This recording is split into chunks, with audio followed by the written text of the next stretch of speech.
Good evening, everyone. This is your Friday night cigar talk. I mean, either Friday or Saturday night, really doesn't matter. But we're going to get into the discussion, okay? We're going to talk about the toxic Black environment that is actually going on today. Again, this is the toxic Black environment that we're talking about. But nonetheless, cigar up today is a Cameroon cigar by the name of Nub for you guys out there. That's Nub over there in Instagram. That's Nub. I don't know the gauge on this particular one. That smells so good. I'm going to do a full cut today, ladies and gentlemen. I'm going to do a full cut today. A full cut. All right. Put the head in there to about the third. There we go. We have a nice full cut on this cigar. This cigar, depending on how you are actually smoking it, can last you anywhere from 30 to 45 minutes. Okay, 30 to 45 minutes with this particular cigar. This is a handmade cigar in Cameroon. Okay, so I'm gonna burn the edges so I get a nice even burn, or we hope so. Just gonna burn the edges very quickly there. All right, I'm gonna toast the end. That smells good. We're going to light this bad sucker up.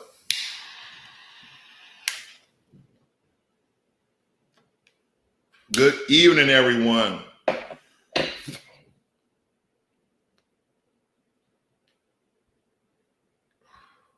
Hold up. I'm not drinking on anything. Give me a second. Hold up. I need to get something to drink. Some iced tea for YouTube. We're going to get into it tonight, ladies and gentlemen. I'm going to pour myself some iced tea here. Oh, yeah. Some good old iced tea. Yes, sir, YouTube. You know I got some good old iced tea, guys. Okay? That iced tea is delicious. I have one more thing I'm going to do here. Let's see. I'm going to light this candle tonight.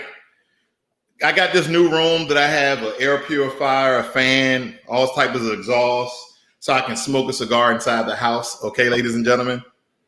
That smells great. This is called Mystic Dreams. Okay, if you guys can see that, make sure I turn that. That's Mystic Dreams. Mystic Dreams. That smells so good. Says a vegan soy blend. Who cares about that? They can have meat in this one. It smells so good. I'm going to have that right there. But anyway, let's get into the discussion because there's been a lot of talk about Black Americans getting billions and millions of dollars for corporations. And we're looking at the headlines, but we're not looking at the actual verbiage of the legislation, the regulation, the policy, whatever these businesses are setting forth to so-called give to the Black community, okay? And so what is having it to do is having a rift and a separation in the Black community because of politics, socialism, what people actually think, and that's not actually the truth. I just want our people to read and be intelligent because I know we are intelligent, powerful people, but we must read, ladies and gentlemen. We must absolutely read. So with that being said, let's go over here.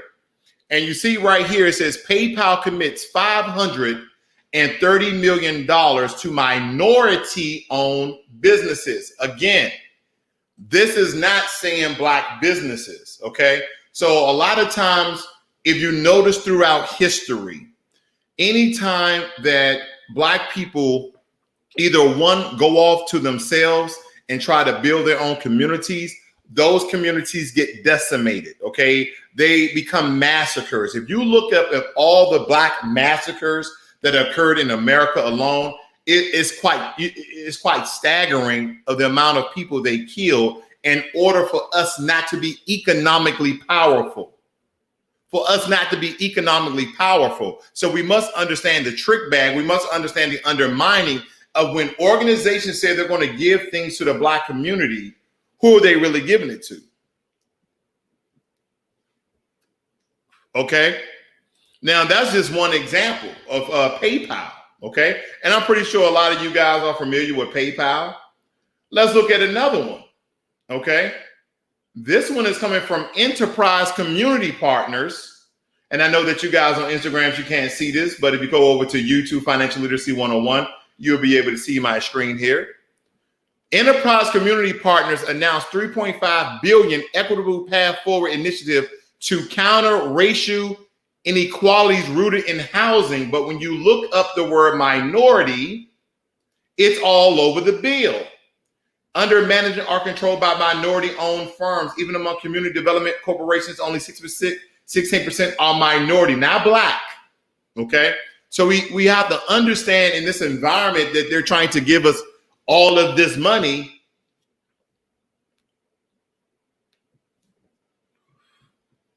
Where's the money coming from and who is it going to? So anytime you understand that you guys use the word minority, any single time that the word minority is used, understand what that absolutely means. Let me tell you the minorities that are considered in America. 1, Hispanics, Asians, immigrants, white women, Native American, Arabs, Jewish, any group other than the dominant society, which are Caucasian, Anglo-Saxon, white Americans. Everybody else is a part of that minority coalition, okay?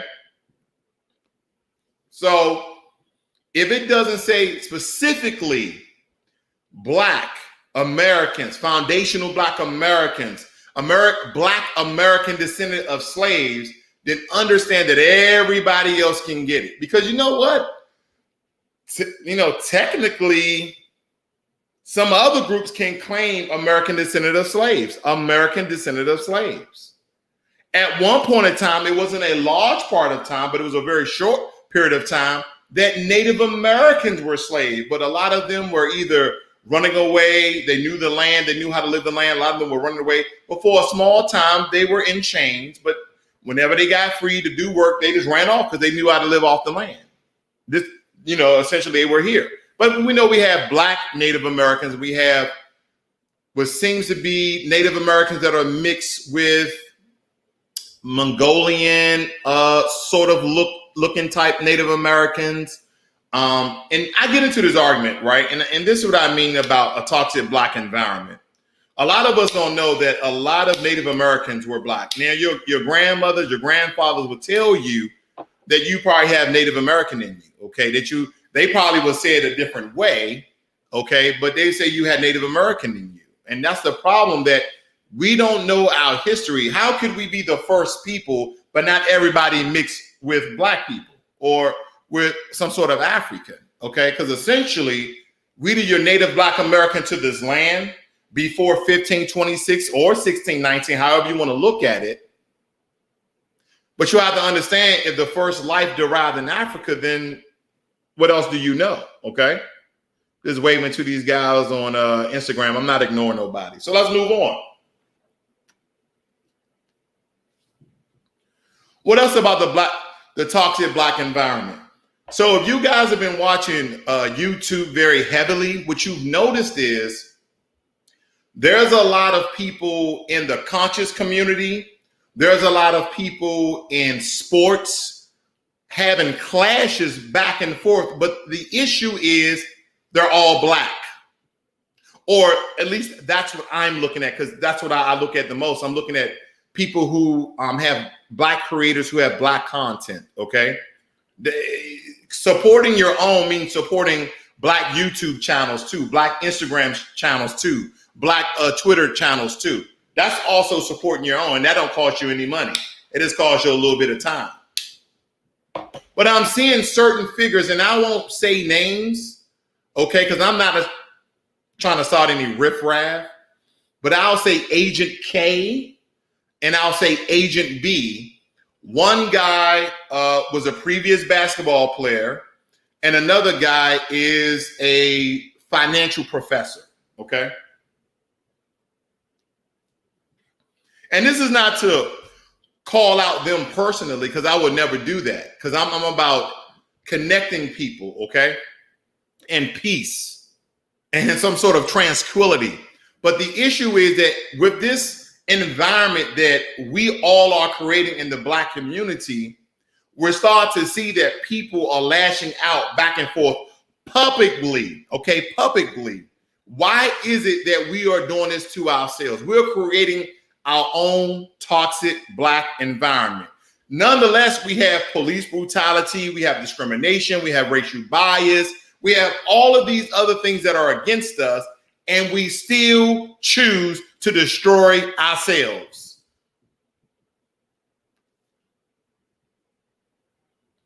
We still choose to destroy ourselves instead of building our communities, building our children, making our financial empire for something that we can leave for them. But we're steadily fighting online against each other, talking about a bunch of bull crap. That's what it really is at the end of the day. Whether you are revealing the truth or not, whether you are revealing the truth or not, but when the conversation, the argument continues to keep going on and on and on, it starts to begin very toxic. If somebody says something about a person online and then that person responds, you would think that would be the end of it. So this is only my perspective. I can care who cares about whatever. But when we continue to make content about the same people and the same person over and over and over again, when does the point hit home? When does the other person that initiated the conversation or the debate or the argument shut the hell up? And when does the other person shut the hell up? We're creating an environment online that once again are showing the dominant society, which I know a lot of us do not care, but it's showing everybody that we cannot control ourselves, that we have no emotional stability, that we just a bunch of Negroes fighting.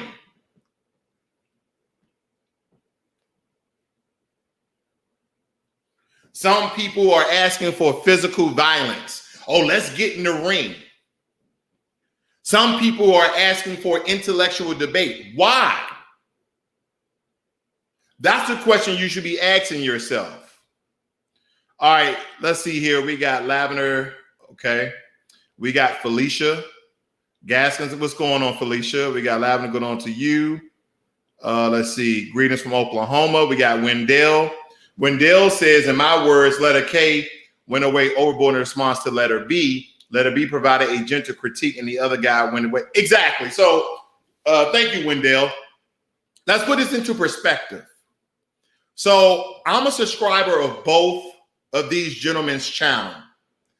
And one, in my opinion, I won't say he's going overboard, but what I will say, he's responding continuously, right? And at a certain time, you like, now that you are responding, is it a continuous response or is it badgering? Is it badgering?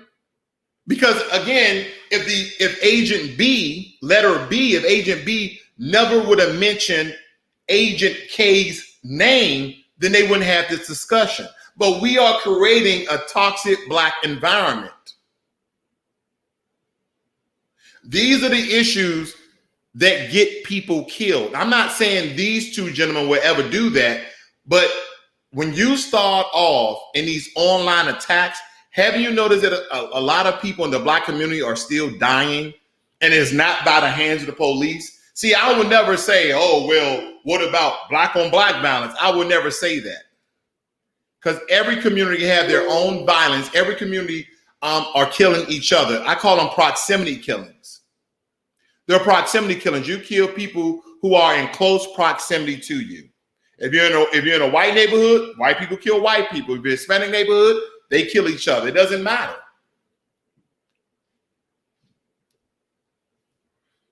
It does not matter, ladies and gentlemen. But what I've noticed is All of you guys are going over to these guys' channel to listen and then report it to Agent K or report it to Agent B. So the controversy will continue. And believe it or not, it's not only destroying our image, it's destroying the networking and connections that we could have if those two brothers get together for the whole entire Black community.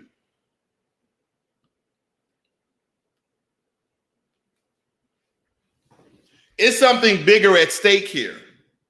It's something bigger at stake here than people going back and forth, and you guys are supporting this bull crap of these people essentially fighting online just to get clicks and views. Now, I'm not saying that's what they're doing, but that's what you're giving them, and what it's telling them is you enjoy the content.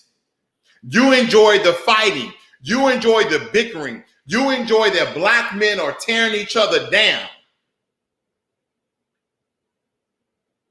And what we're not understanding is we're falling right into white supremacy hands.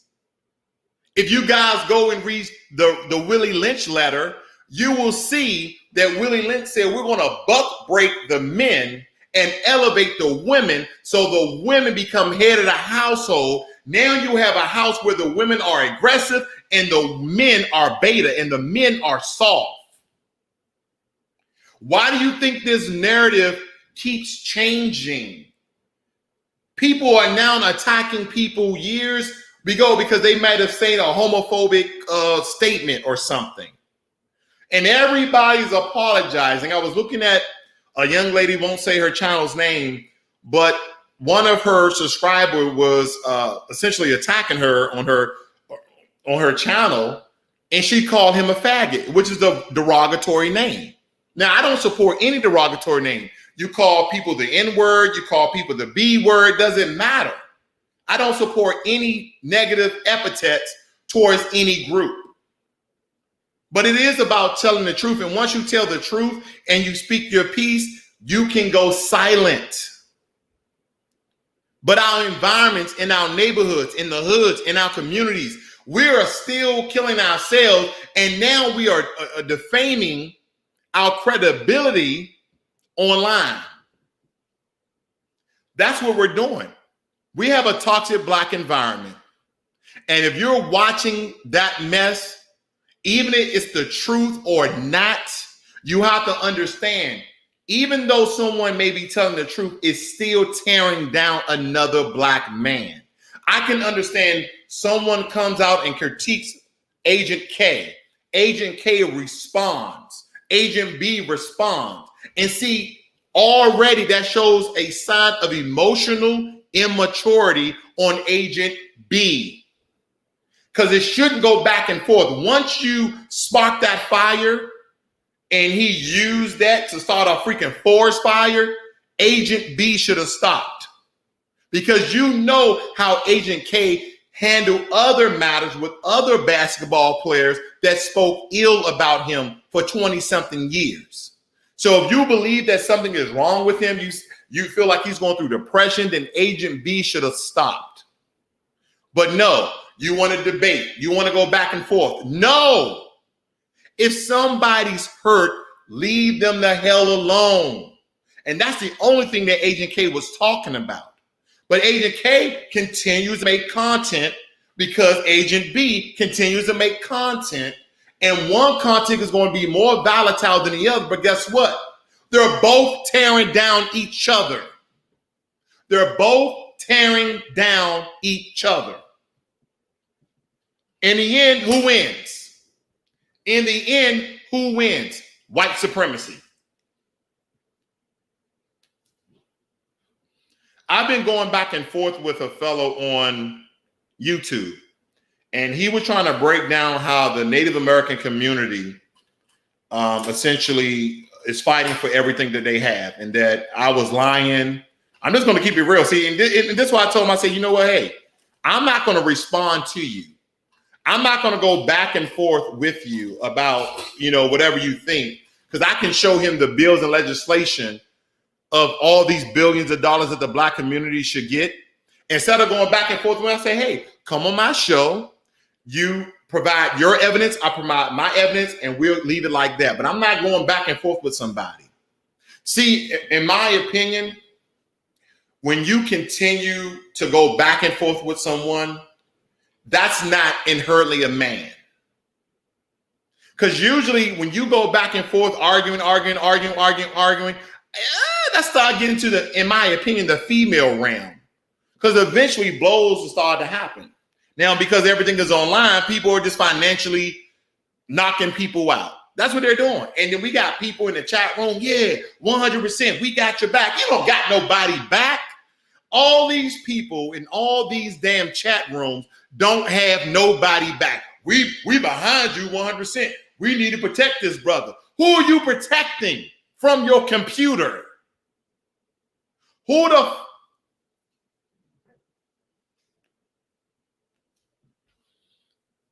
are you protecting from your computer? The most that you can do is send money. The most that you can do is send money. But you ain't protecting nobody. We got your back. We need to protect them. You're going to send a security force, a security group, a security detail? What are you talking about protecting? That's the issue. We're so used to tearing down each other, we can't get a couple of us together and actually go out with ours. That brings me to another segment that we cannot unite and go with after hours. Let's look at this. Juneteenth. Juneteenth is now a federal holiday. And who we have in this picture, we got Jim Clyburn, we got Sheila Jackson. Sheila Jackson on her Twitter talking about we got something we can call ours. Sheila Jackson is not a foundational Black American. Sheila Jackson is from Jamaica. But I'm not going to rag on the sister, but here's the thing. Let me just read a little bit of this real quick. Okay? So it says here, President Biden on Thursday signed a bill to recognize Juneteenth, the celebration to commemorate the end of chattel slavery in the United States, as a federal holiday. Now, when I look at this, ladies and gentlemen, do you guys know the history? Do you know this holiday, believe it or not, was brought up by the Trump administration? Did you guys know that? That this holiday was brought up by the Trump administration. And of course, it's all to get the Black vote.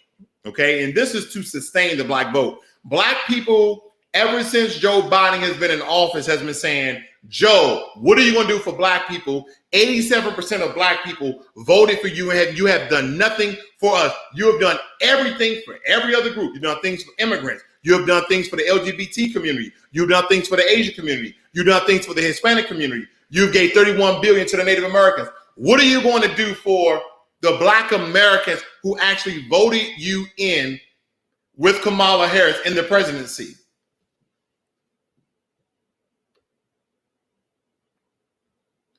So he gave us Juneteenth.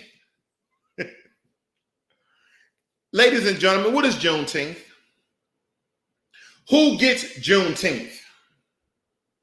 What is Juneteenth? And who gets Juneteenth? So are we celebrating that Texas, the state I live in, 2 years after still had Black people in slavery? Even after it was ratified in 1865, there were still Black slaves. They didn't let them know in Texas that it was still slavery going on, and the federal government knew it. Are we celebrating that with Juneteenth? Are we celebrating that? Okay, Juneteenth, who gets it? Is it just Black people? Or is it everybody? So who is Juneteenth for? See, when I looked at the Asian executive order for discrimination, xenophobia, protections under the federal government, I didn't see Hispanics. I didn't see Blacks. I didn't see anyone else except Asians. When I looked at the signing that Joe Biden did for the Native American community, $31 billion to the Native American community, guess what I didn't see? I didn't see blacks. I didn't see Hispanics. I didn't see Asians. But every time something is given to black folk, supposedly is given to everybody else. Have you noticed nobody is ever talking about that Lift Every Voice plan that Joe Biden put out? Because I kept doing videos on it for people to start to read the actual legislation that Joe Biden put out, that it was for minorities. And minorities are not just black people. Minorities are Jewish, Catholic, Muslims, white women, Hispanics, Asian, Native Americans, Arabs, everybody. Everybody except white men. Not your minorities.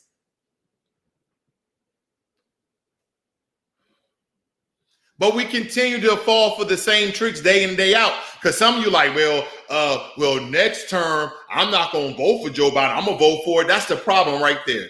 You should be voting for the code. You should be voting for the agenda. You should be voting for the plan.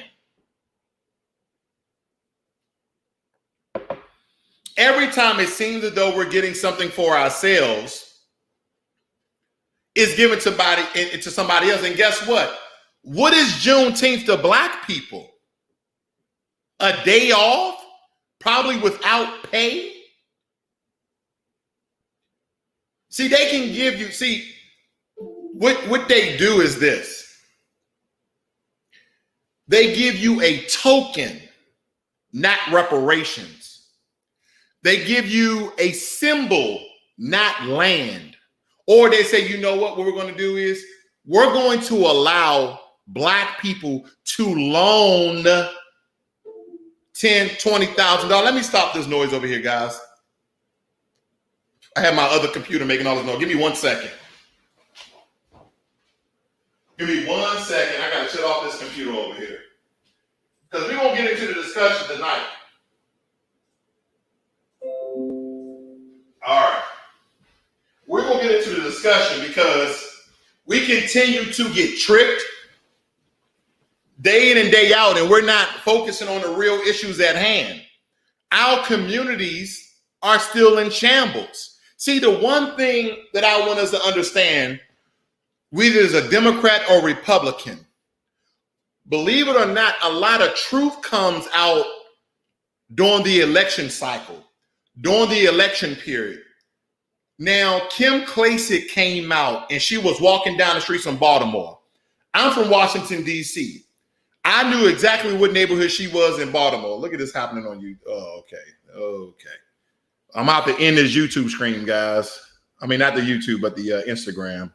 My battery done died on my little gimbal over here. But nonetheless, let's move on. And she was walking down this very torn down neighborhood in Baltimore. And believe it or not, ladies and gentlemen, in most of the black cities in the entire U.S., that's exactly how, it doesn't matter if you're in Detroit, doesn't matter if you're in Louisiana or Baton Rouge, it doesn't matter if you're in South Dallas, it doesn't matter if you're in Southeast DC, all of these neighborhoods have the same common denominator. Majority of them, if not all, are democratically ran.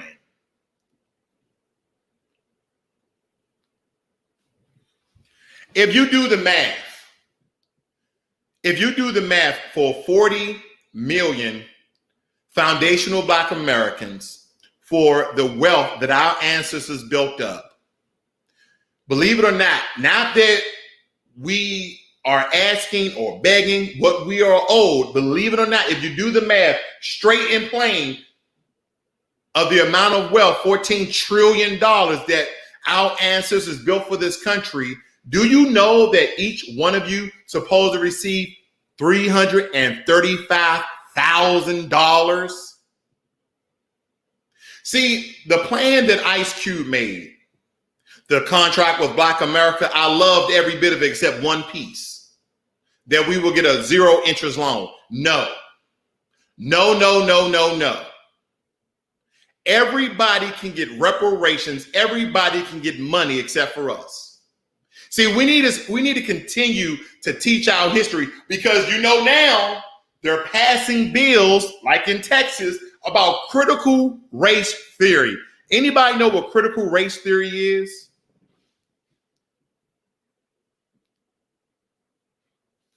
Does anybody know what critical race theory is? Does anybody know? I don't think nobody knows. Let me tell you what I know critical race theory to be. Critical race theory is anything that they don't want to teach in schools to enlighten our people of the atrocities that occurred and still occurring today. Now, do I believe that we're still in slavery? The simple answer is yes. But they're so complicated that most people won't understand. We're no longer in physical slavery. See, anytime that everybody else, each and every other race and group of people get what they ask for from the federal government, but when we start to present them with an agenda, we start to present them with a plan of what we deserve, what we are owed, they tell us, well, maybe next term. You guys are voting Democrat, right? Oh, okay. Oh, well, our ancestors died for us to vote. No, they didn't. They fought and died for you for the right to vote. And I hear a lot of people, oh, that's just foolery. You're going to hold your vote and think you're going to get something. What we need is a voice. What we need is people in place that's going to fight on our behalf. Has that happened? For my naysayers out there, has that happened? Well, first we got to win the Senate, then we got to win the House. Why is it that no other group has done this? And again, they will pass tokens. They will pass symbolism. They've replaced some of the statues, of the Confederate soldiers with black people. Symbolism. You still don't get nothing in your bank account. Your medical coverage isn't any better. Your paychecks are not any better. Your living conditions are not any better. But you're still going to go out and vote either Republican or Democrat and think that you're going to get something. Let me tell you what I know to be true, just by doing some research, looking at some videos from some other content creators that are fighting on our behalf.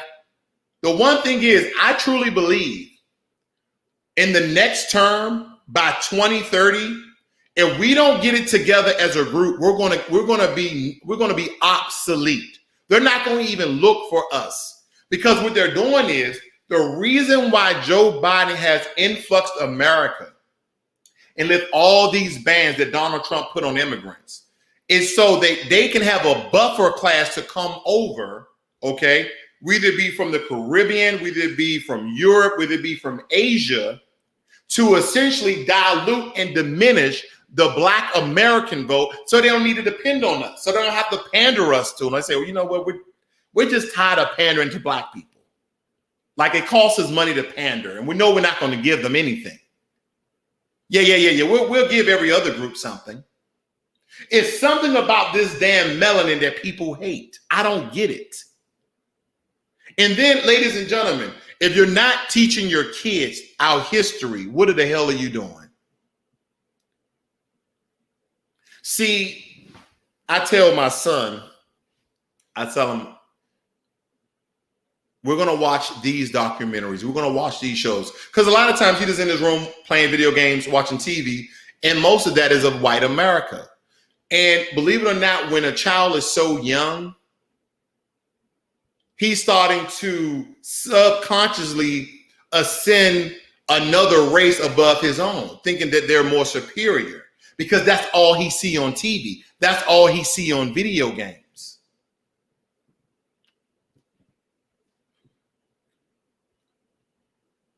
See, my thing is, we need to know our history, and we need to know their history, and we need to know American history.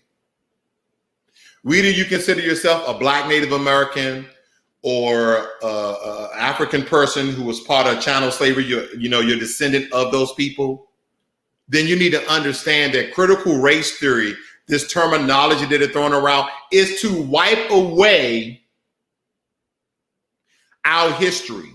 In some of the books, do you know that they took the word slave away and replaced it with laborer? Do you know that? They took away the word slave and replaced it with laborer.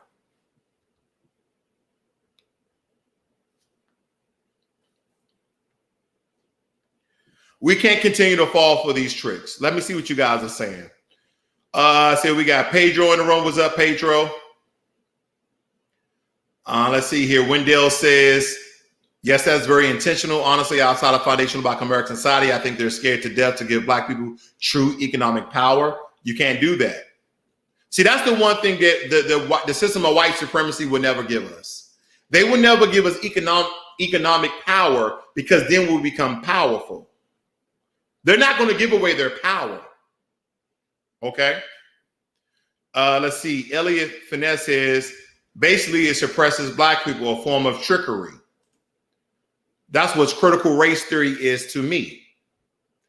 And Lavender says, I'm trying to figure out why we don't build, create, and make our own way as a group of people. You know what, Lavender? Let me tell you something. And this is not going ham on you. This is not attacking you. You're talking about it, right? You're talking about it. I'm talking about it. But the question is, what are we doing about it instead of talking about it? Like myself, when I was in Washington State, I was volunteering at the Boys Club. See, everything doesn't have to be financial. You don't have to go to the Black community and give everybody money. What about educating them about money? What about being a mentor to young Black men and women to show them what an upstanding Black person is? See, before our fathers, see, Generation X and millennials, before our fathers and mothers, the generation from the 50s and the 60s, see, you can't really talk about the children of those of the 50s and 60s, because that's way, way, way past the civil rights movement. But it's like our parents all just became, they just fell in line. Have you noticed that when you go and talk to your mothers and fathers and you tell them about the vaccine, you tell them about the Democrat and Republican Party, don't they fight you on that?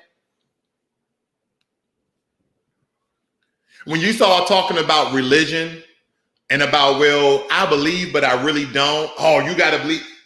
Have you noticed it's always an argument? It's a difficult conversation. It's not an exchange of thoughts, minds, and intelligent conversation. They want you to fall in line. That is because white supremacy have done such a great job with brainwashing our parents. We now have to deprogram our children not to fall in line with those narratives. See, you might want to be very aware. You might want to be very cognizant of leaving your kids with their grandparents, especially if you're Generation X.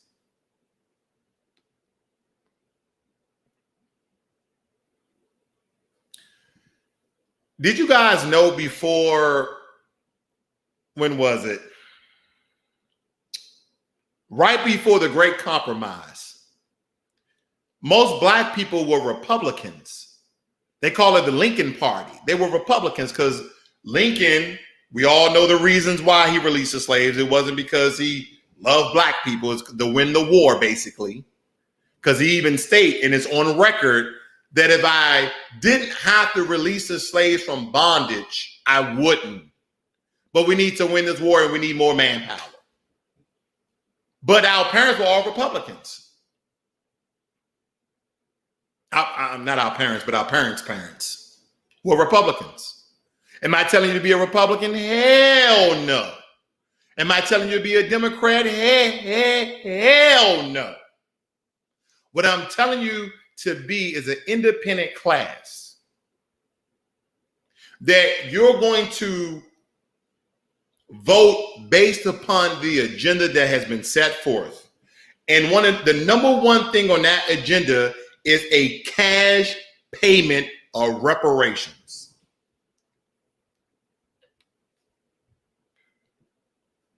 See, a lot of times when I compare the reparations that the Native Americans receive that the blacks don't receive, every now and then I get some Native Americans, I get some people who claim to be Native Americans to comment on my videos to somewhat try to inform me or educate me or to simply attack me.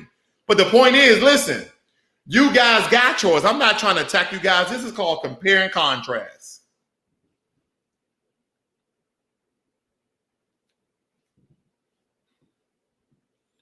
Ladies and gentlemen, there's a lot of things that is creating this toxic black environment. It's black men against black men. There's black women against black men against black women, black LGBT community against the heterosexual black community.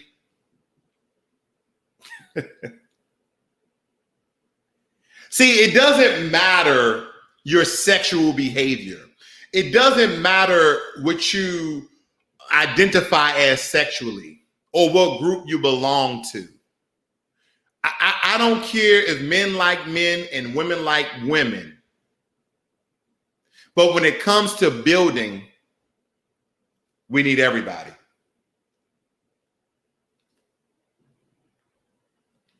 We need everybody. And that's the issue. Now, a lot of times when people are speaking real, people don't want to listen to that. You rather listen to drama. And that's the problem. When we start to get fed intellectually and there's not a lot of drama occurring, we tend to turn off the video. We tend to go to another channel that's going to entertain us. We tend to look at things that are not going to edify our minds, make us stretch the way we think. We don't want that. We don't want to be stretched in the way we think.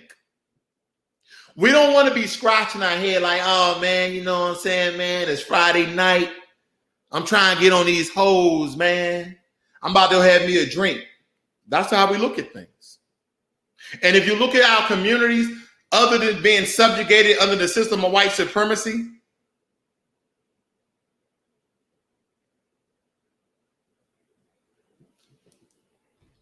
what does the black community have without the black men? See, I thought about this for a very long time.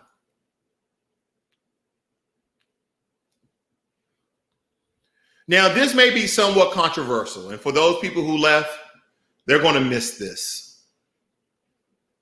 Marcus Garvey, Malcolm X, and at the end, Martin Luther King was about black nationalism. When you start to break down nationalism to nation, to nature, to nat, N-A-T, it talks about the system of how we supposed to operate.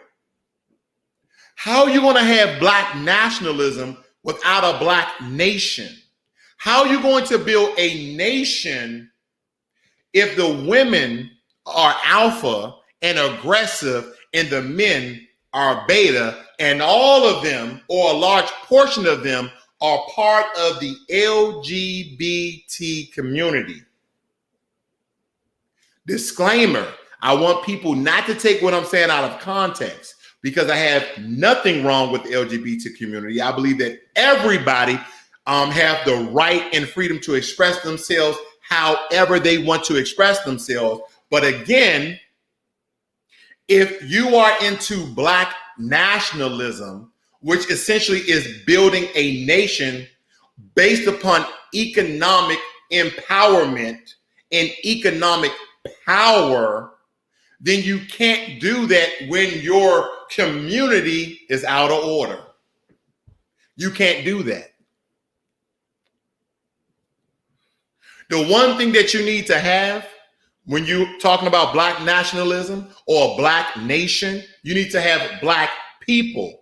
What is the one thing that, if you're a part of the LGBT community, that you automatically contribute in the decrease of the black community? The one thing that you slow down, the one thing that you decrease are the numbers. You can't see, if you guys start to look 5 and 10 years back, you will see the number of the black population decrease.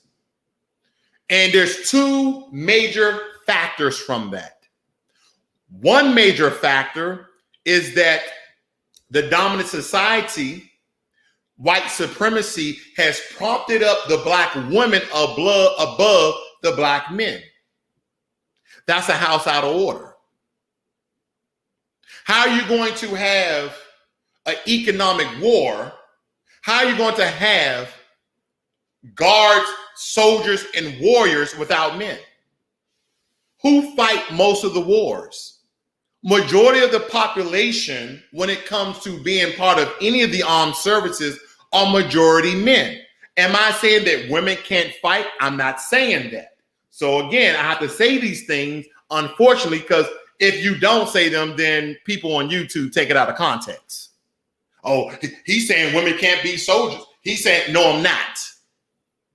I'm just saying that men are a higher population in the military than women are. Why is that? Women don't want to be in the military. There's a small population of women who wants to be in the military. And some of the women who are in the military, they don't want to be in the military. They're just in the military so they can have money, so they can have college, so they can pick up a trade. They're doing it for financial reasons more times than not. Oh, well, you know, I joined the military to defend my country. Oh, okay. You're the first. But some of them, I definitely will say they probably joined to serve the country. But I would like to say, from my perspective, that majority of them are joining for financial reasons. Now, I know what you're going to say, ladies. Men do too. That is true. But if you notice, there's more women in America than men. But there's more men in the military than women. So I think I can jump off a limb and say, well, it seems as though that majority of women don't want to be in the military. Majority of women don't want to be on the front lines taking bullets. Women don't want to be in the fields where they can't take showers, using the bathroom in porta-johns. No, they rather be in a nice environment. I would like to say that. Right?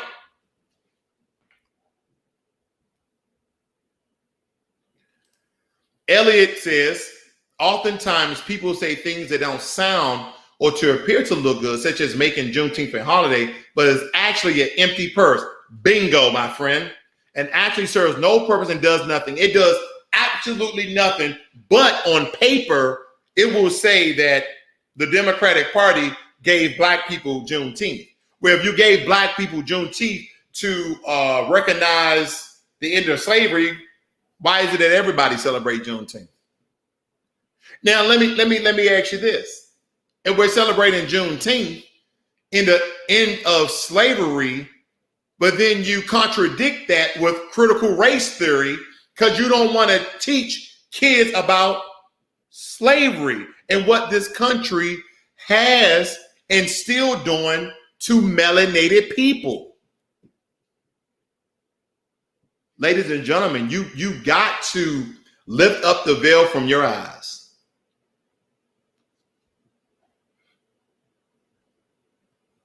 You have to lift the veil from your eyes. The question is, are you into black empowerment? Are you into black economics or not? And no, I know there's a lot of us out there who want everybody, doesn't matter what race, creed, nationality, to join hands. But more times than not, when we start to integrate, the black community start to decimate. And anytime we segregate, we were doing very, very well from ourselves. But anytime we segregate, white supremacy comes and destroy everything that we built by some way or another. By some way or another. And see, I want you guys to be very aware. Okay, I want you to be very conscious. When I say white supremacy, it doesn't just mean white people. No. First and foremost, disclaimer, because again, out of context, not all white people are racist. Not all white people are discriminatory against blacks. I'm not saying that. But in the system of white supremacy, they use puppets. They use clones, okay? Puppets could be people from the Asian community, people from the Hispanic community, people from all other sorts of community. Then they use clones. They look like you and I, but they serve a different master. They serve a different purpose. And they come to you and they say, hey, black folk, giving bikes to kids in black communities is reparations. And someone like, yeah, that is good. These black youngsters can get around.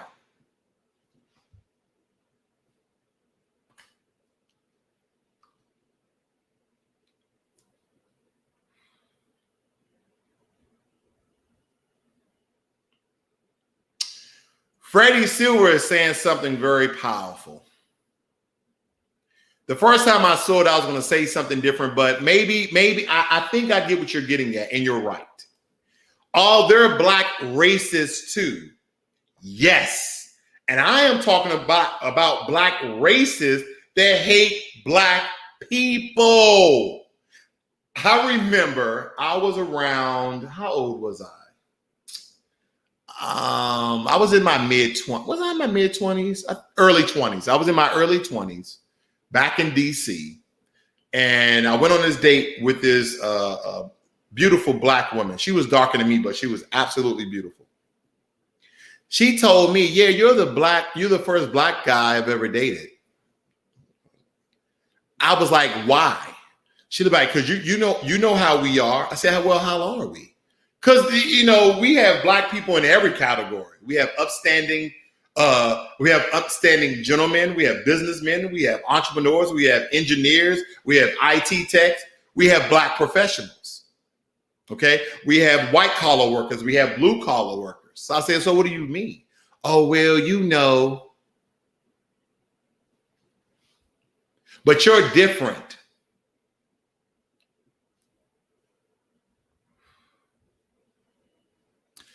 Ladies and gentlemen, we can't continue. We can't continue to first tear down one another in this toxic black environment that we have created. See, we can't fight all of these different fronts. That's how people get destroyed. See, you guys ever seen those old English movies where they used to have different lines and they used to stand behind each other? The first rank will kneel down and shoot. No, the first rank will load their weapons. The second rank will shoot, and then that one will pop up, and they just keep marching forward, and a lot of them just die because they're head on. And then they start figuring out jungle warfare and different avenues of attack, where they started getting attacked from behind them, from beside them. That's what's occurring. See, in America, they call America the most racist country because we can see the racism. We can feel the racism. Can't you feel it sometimes? You can just feel that energy, that vibe, because it's very apparent in America, right? But what occurs is that's a frontal battle. But what they do is the system of white supremacy have a lot of our own people to turncoat, to become traitors, to become agents, to attack our own people. And they do it many different ways. We attack our own people. We pander to our own people. We trick our own people. We manipulate our own people to voting or doing something that's not in our own best interests. So now we're being attacked on many fronts, and we're trying to find Where is a safe place?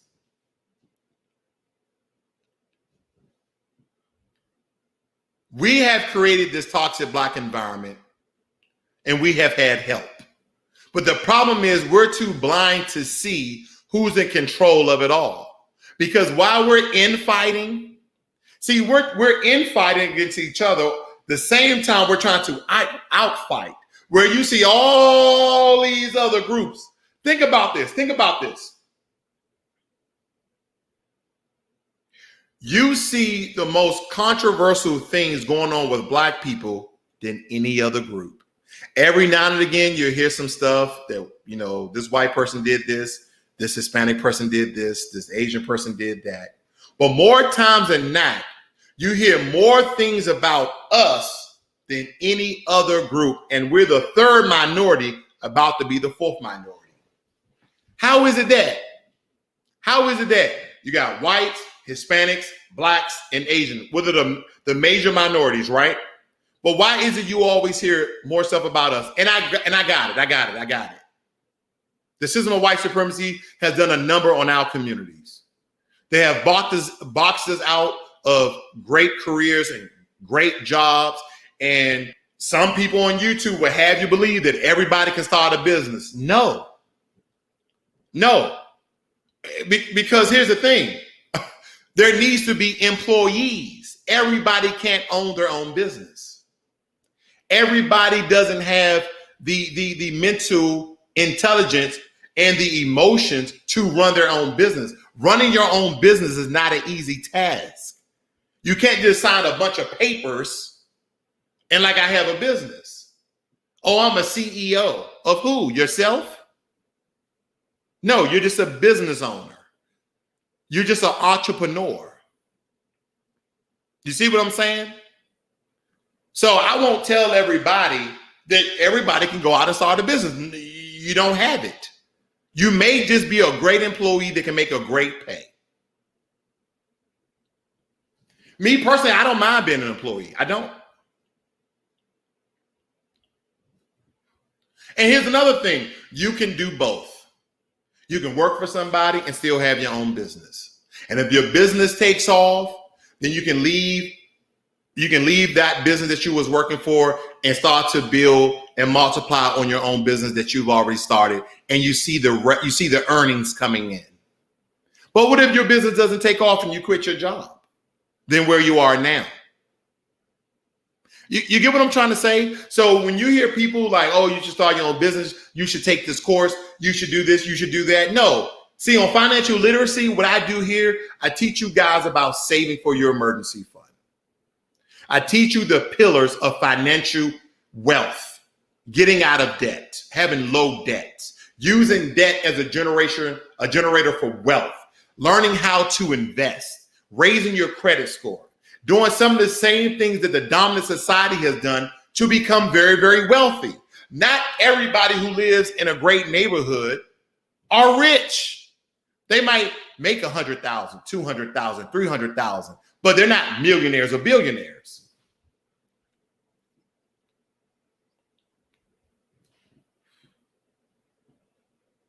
That's why I probably don't appease to some people, because my talk is not one way. Because there's different avenues. There's a multitude of avenues that you can go about achieving wealth. Everybody is not going to get a trade. Everybody is not going to get a degree. You might just be a great employee. And some people say you should always strive for more, and I believe that. But maybe you work for a great organization and you like where you work. Build on that. Build on that. Invest some of that. But not everybody can have their own business. Let's just keep it real.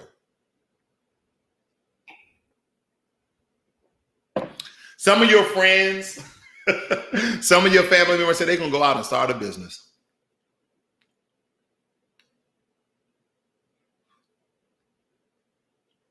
How are you going to do that in this toxic Black environment? We can't even support our own.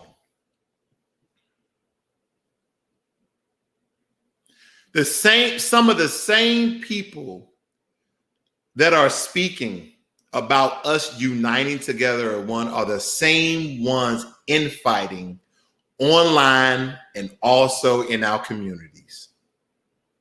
How in the hell we're going to fight an enemy so powerful as white supremacy when we are fighting ourselves publicly? You ever heard your family tell you whatever goes on in this house stays in this house? Because they don't want the rest of the world know that in this house is really chaos. But what you see is unification. What you see is unity. What you see is us being together. And if you mess with one of us, you mess with all of us. See, we can learn from other cultures and communities. You get what I'm trying to say? We can learn from the Nigerian, Ghanaian, Kenyan, Asian, Hispanic communities. They don't bring all their mess to social media. They don't bring all their stuff, all their mess and trash and garbage to nationwide news media. They don't do that, but we do.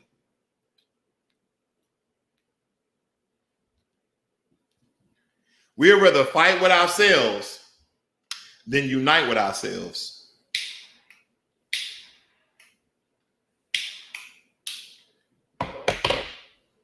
I'm just here to make you think. I'm just trying to make you guys think outside the box.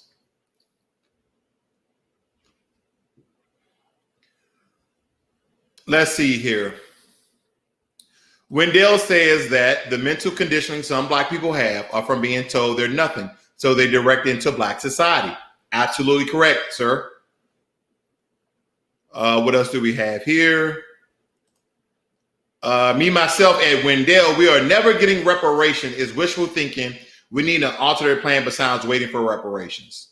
Me, myself, I don't think no, I'm not going to speak for Wendell, but I will say this. I'll give my own perspective against that.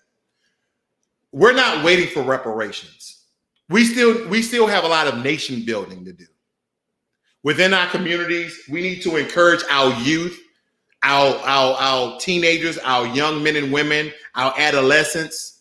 We need to teach them our history. We need to teach them about financial education. We need to say, well, we want all our kids to go to college. All our kids are not meant for college. You know that, I know that. You know that, I know that. But maybe we can get them a trade. Maybe they can be an HVAC specialist. I had to get an HVAC specialist to fix a puncture in a copper line so my second story AC to work. That was for 10 minutes of his time. I paid that guy $580. $600. $580 to go in for 10 minutes to weld a hole that was a puncture in my copper hose that was running the nitrogen through my air conditioning system.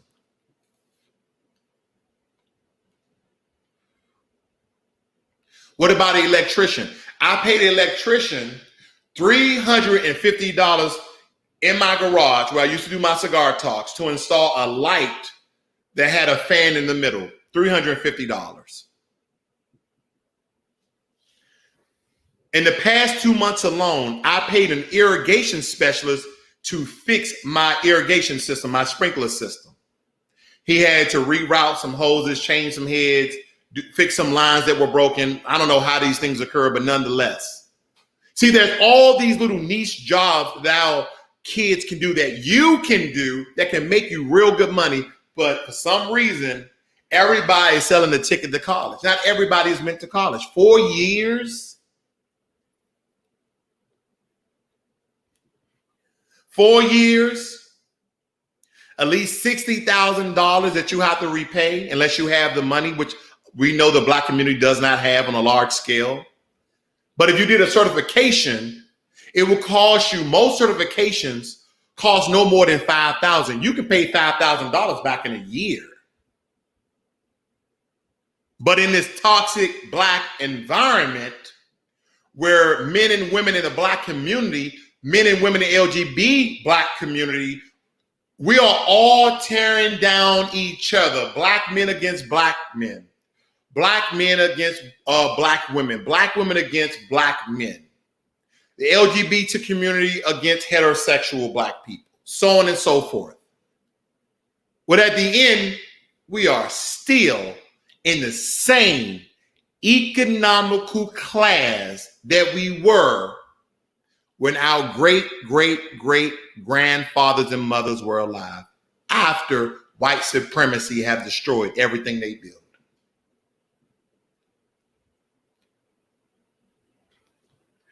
So Joe Biden recognized the massacre of Tulsa, Oklahoma. Did he give the Tulsa, Oklahoma survivors any money, or did he give them recognition? What is recognition? What is recognition? If you was on your job and you've been busting your butt, you've been putting in the hours, you've been working your hard for your boss, for your organization, and you know that because of your hard work, you've been making that company money, and they've been telling you, you've done a great job, you've done a great job, you've done a great job. They're giving you certificates and $25 gift cards and certificates, but they never promote you. They never promote you. They give you a bonus, but they never promote you because they know they promoted you to the next class. If you was making $50,000, now you'll be making $65,000. But if I give you a $10,000 bonus one time, you still are not making that $65,000. If you was making $65,000 and they gave you $5,000, but the next position was $80,000, which you qualify for. You guys hearing what I'm saying? Are you understanding? That's the same thing that Joe Biden did at Tulsa. He was like, hey, we recognize the Tulsa, Oklahoma massacre. Okay. We know that Tulsa, Oklahoma, the Greenwood community, was one of the many Black Wall Streets. So you know that those survivors, their parents' wealth got wiped away because of that massacre. Did you give them monetary payments? A cash check? A cash app payment? Did you PayPal? Did you Venmo? Did you Zelle the money to them? No, he did not. The same thing with Juneteenth. They gave us that everybody celebrates a federal holiday.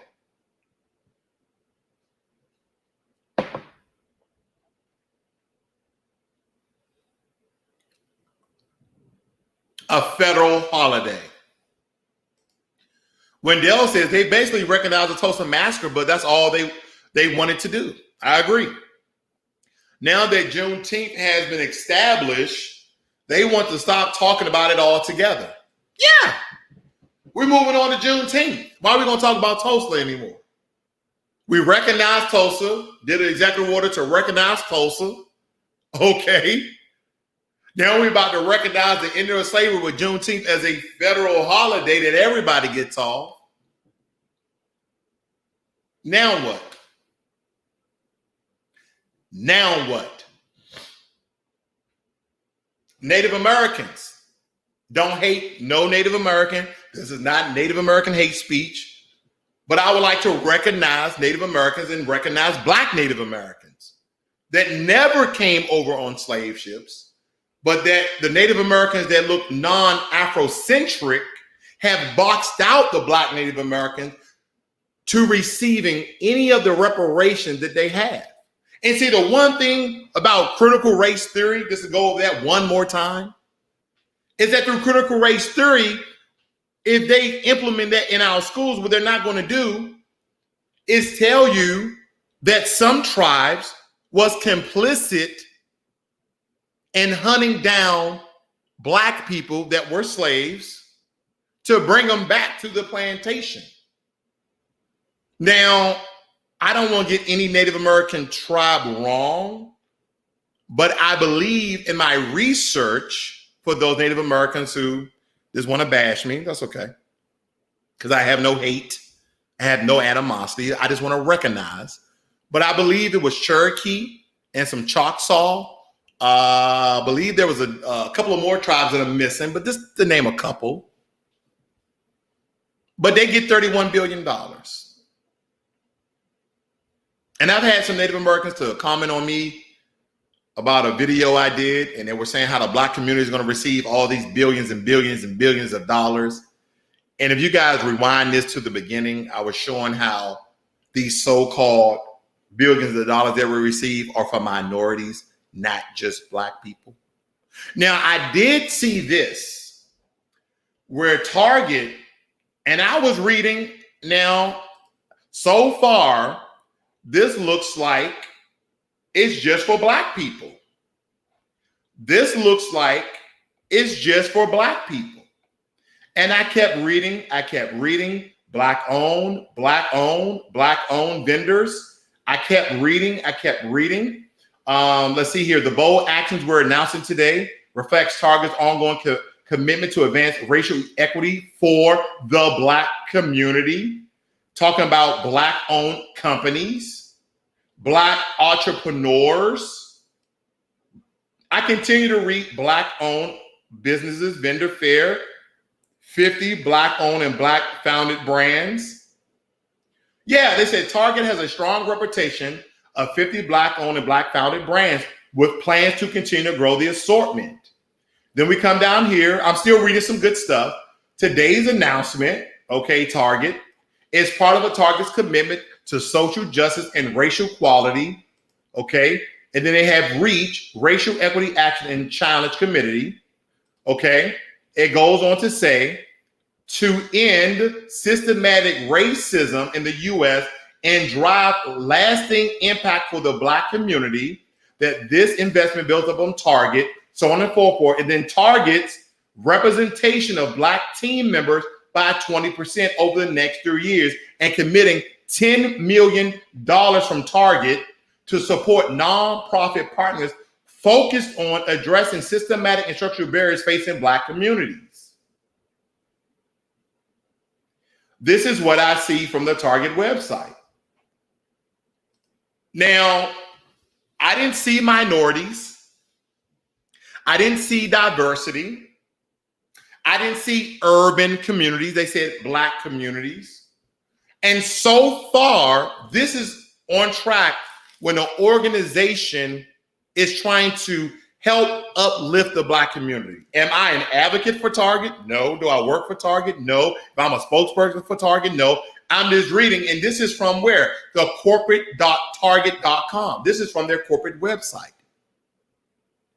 So this is what it looks like, at least, where you continue to see throughout the entire page where they're recognizing Black people through the entire policy, through the entire partnership. You continue to see Black people. You don't see minority in these other groups. But just so I can let you guys know, because a lot of you who voted for Joe Biden, and that was your choice, I'm not beating you up on that, but you need to be informed that when you look through the famous and infamous Lift Every Voice, the Biden plan for Black America, the Biden plan for Black America, Black America, Black America. Let's do this. Let's hit a controlled find here. Let me blow this up for you guys. See, you got to read more than just the freaking title. I type in, minority. See, this is where we have to be intelligent. Let me blow it up a little bit more. I want everybody to see this. Where is it at? It says here in the title, increased opportunities for African-American owned businesses to obtain or participate in federal contracts, right? Speaking to the Black community, right? But when you start to read it, it says contract dollars awarded to minority-owned small businesses and federal contract opportunity for small minority-owned businesses. And then you see minority business development helps who? Helps minority-owned firms apply for and win federal government contracts, as President Biden will build on these efforts to support the expansion of what? Opportunities for minority-owned small businesses. But again, ladies and gentlemen, if we go to the top, this is the Biden plan for Black America. So is minority synonymous with Black? No, it is not. Is beef synonymous with a cow? Yeah, but not minority. So let's look at something else. Maybe I'm wrong. Maybe let me look at yep, here we go again. Another trick word. Encourage diverse hiring and promotion practices, overall workforce diversity, single level of diversity, help with support employers, increase diversity hiring. What does that mean? It don't say increase the public workforce with Black senior levels. It says diversity. That means a mix of different people. See, when I look into the tech arena is mostly by white men and Asians. And Asians are including people from India, Indian people. So I want to make sure that we don't confuse. I don't call Native American Indians, okay? I call them what they are, Native Americans. So anytime I say Indians, I'm talking about people from India. They're mostly, so would it be Japanese, Korean, Vietnamese, whatever, diversity means them as well. Minority and diversity. I'm just saying. We have to look past just the title, because again, when we don't look past the title, and some of you just went over here to the Joe Biden's website and Kamala Harris' website, and you guys read the title, Lift Every Voice, the Biden Plan for Black America. And then you read the first paragraph, which some people might have done, like, I'm not going to read all of that. Joe Biden knows that African Americans, oh man, this is powerful, knows that African Americans can never have a fair shot at the American dream so long as entrenched disparities are allowed to quietly chip away at opportunities.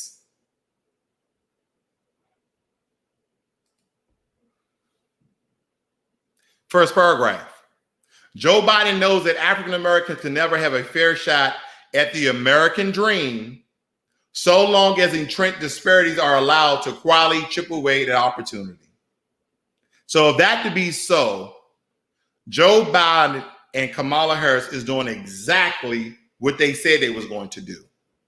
Especially Kamala. She said, anything that we do for Black people will do for the rest of America.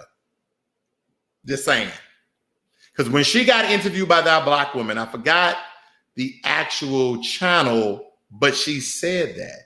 She said, if you think we're going to do something only for Black people, no. Anything we do for Black people will benefit the rest of America. And that's why when you have the Lift Every Voice plan,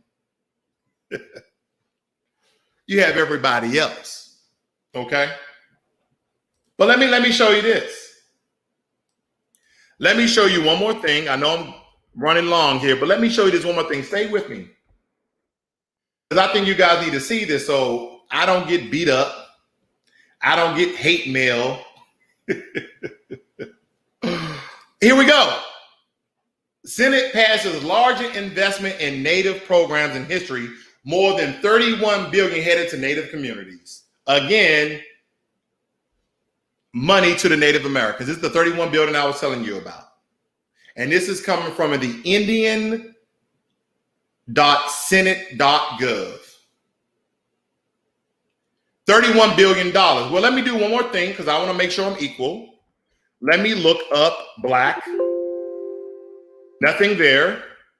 Let me look up minority because I might be wrong. Nope, nothing there. 0 found. Let's look up diverse.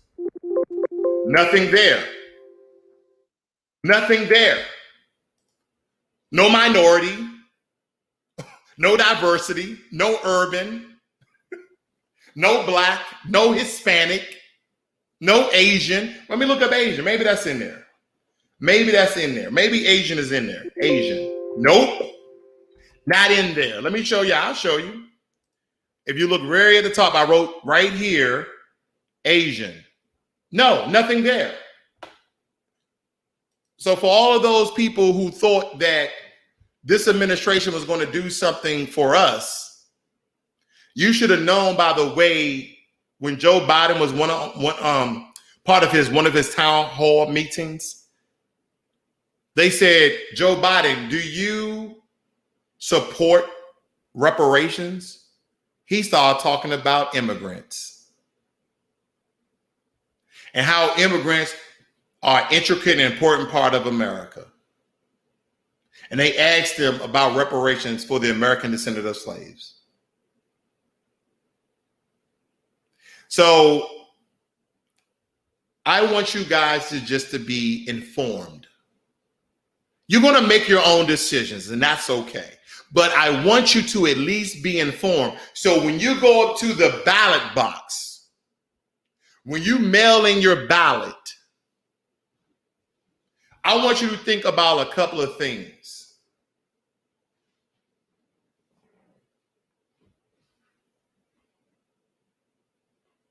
I want you to think about what exactly you're voting for. And like Conscious Music said, Joe is saying black people like holidays, let's give them one. Black people love holidays, but they don't want no money. They don't want no money. But we'll give the Native Americans 31 billion. We'll give the Jewish Holocaust survivors 12 million. We'll give the Hispanics the Hispanic Initiative Empowerment Act. Majority of Asian Americans are doing very well for themselves. So we'll give them at least protections to protect them against black people. But even though this whole new bull crap, the whole new story, whole new line of black people attacking Asians. And here's the thing. I don't hate anybody. The only thing I hate is the system of white supremacy. That's the only thing I hate. So the next time your family members, your friends, talking about going voting, I want you to think about one thing that Malcolm X said. The ballot or the bullet. And if you don't know what I'm referring to, go listen to his speech. You'll be well informed about what that actually means.